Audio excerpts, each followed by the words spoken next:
Et si, sans t'en rendre compte, tu avais mis de côté un désir profond? Et si ce que tu appelles acceptation n'était en réalité qu'un mécanisme de protection face à la douleur de ne pas obtenir ce que tu veux vraiment? Bienvenue dans J'évolue donc je suis. Dans cet épisode, on plonge dans un phénomène souvent inconscient, le déni de nos propres désirs. Ce qu'on étouffe, qu'on reprogramme, qu'on maquille pour ne pas souffrir. Ce qu'on enfouit tellement bien qu'on finit par croire qu'ils n'ont jamais existé. Bienvenue dans J'évolue donc je suis. Ici, nous explorons la transformation personnelle et la conscience de soi. Ensemble, nous allons découvrir comment surmonter les défis de la vie et devenir les alchimistes de notre propre existence. Préparez-vous à un voyage intérieur riche en découvertes et en évolution.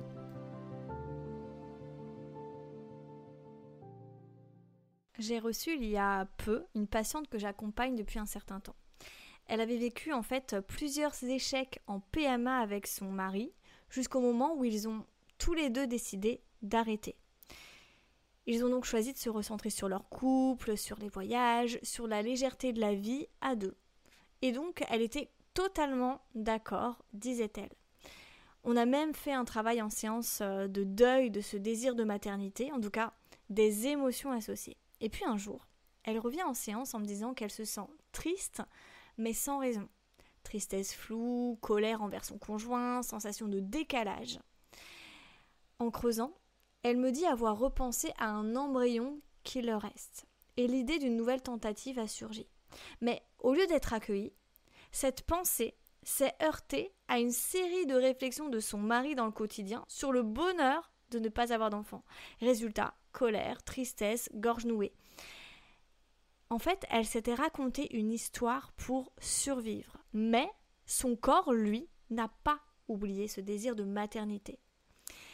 On appelle ça une trahison douce. Ce moment où on se ment à soi-même pour ne pas faire exploser une structure, une relation, une stabilité, où l'on choisit de s'adapter à l'extérieur en étouffant l'intérieur. Et tu veux que je te dise quelque chose? J'ai vécu ça moi aussi. Dans une relation passée, je voulais également être maman. J'étais prête. Mais mon ex, lui, remettait toujours ça à plus tard. Et face à mon endométriose, il m'a même dit « Moi, dans tous les cas, je peux avoir des enfants quand je veux. » Ouais, c'est chaud d'entendre ça. Et en fait, au lieu de réagir à ce moment-là, à un moment, j'ai préféré me dire que je ne pouvais pas avoir d'enfant à cause de mon corps, parce que j'étais malade, plutôt que de voir en face que l'homme avec qui j'étais ne voulait pas en avoir avec moi. Et ce genre de compromis, ça peut sembler anodin, hein, mais il laisse des traces. Il crée des douleurs invisibles, du mal-être, des symptômes, des nœuds. Et tu veux que je te dise une chose? Depuis que je me suis séparée, mon endométriose s'est calmé, je n'ai plus aucune douleur. Et le reste, ça viendra au bon moment. Alors, tu veux que je te dise pourquoi on fait ça? Parce que reconnaître un désir qu'on ne peut pas satisfaire, c'est douloureux. Parce que ça remet en question notre couple, notre carrière, notre identité parfois. Alors, le mental, il agit. C'est-à-dire qu'il va réécrire le scénario. Il te fait croire que tu n'en veux plus. Il t'invite à te concentrer sur d'autres choses, à voir ce qu'on appelle les bénéfices secondaires. Tu deviens raisonnable, tu relativises et tu crois sincèrement que c'est mieux comme ça. Mais ton corps, sache-le, ton inconscient, ta sensibilité, eux, ils ne sont pas dupes, hein. Ils vont t'envoyer des signaux. Ça peut être un mal-être diffus, des colères inexpliquées, de la tristesse chronique, une perte de sens qui apparaît à certains moments, des douleurs aussi. J'ai aussi accompagné un homme, un consultant, il y a quelques mois déjà, qui disait être très bien dans son travail, c'est-à-dire un poste avec des responsabilités, du confort, une reconnaissance extérieure. Mais à chaque séance, il parlait de sa passion pour l'art, de ce rêve qu'il avait toujours eu d'ouvrir un atelier, de transmettre. Et à chaque fois qu'on touchait à ça, il enchaînait rapidement. Non mais bon, c'est pas sérieux, hein, c'est un passe-temps, c'est un petit fantasme comme ça que j'ai un bon salaire, ça reste quelque chose d'important pour moi. Ok. Et puis un jour, il a fait un burn-out. Son corps s'est arrêté, comme si son inconscient disait « Tu refuses d'écouter ton désir, alors je vais t'y forcer. » Alors, comment savoir si tu es en train de trahir un désir profond ? 1.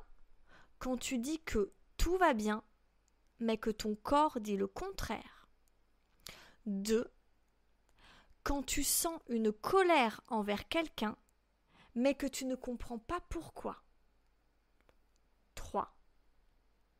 Quand tu as des bouffées de tristesse sans explication. 4. Quand un rêve revient en boucle dans ta tête et que tu le repousses systématiquement. Tu sais, retrouver un désir, c'est comme raviver une flamme que tu avais essayé d'éteindre. Alors, il ne s'agit pas forcément de tout changer tout de suite, d'accord ? Mais d'avoir un petit peu d'honnêteté envers soi-même et de dire « Oui, j'ai voulu ça. Et peut-être que je le veux encore. » Alors bien sûr, le déni de nos désirs, c'est une forme de protection, d'accord ? Mais c'est aussi une forme de stagnation. On croit se préserver, mais crois-moi, en agissant comme ça, on s'éteint doucement. Alors, je te propose de te poser cette question avec simplicité. Est-ce que je suis en train de vivre ce que je veux vraiment ou ce que je me suis convaincue de vouloir pour ne pas souffrir ? Et si tu sens que c'est le moment d'aller voir en profondeur, de remettre un peu de lumière sur ces zones floues, tu le sais, mes accompagnements sont là pour ça, ou même une séance en individuel comme ça déjà pour échanger avec moi. Et donc, pour le prochain épisode, je te laisse la surprise parce que j'ai plein de sujets en tête, donc j'aime bien me donner le temps de la réflexion. Et puis, comme tu le vois, je me base beaucoup sur les rencontres que je peux faire au cabinet pour faire de ces épisodes des petites clés qui peuvent te mettre en lumière certaines choses et puis t'aiguiller au mieux justement avec l'expérience de mes consultants et de ma pratique. En tout cas, si cet épisode t'a plu, n'hésite pas à le partager et je te dis à très vite sur le podcast J'évolue donc je suis.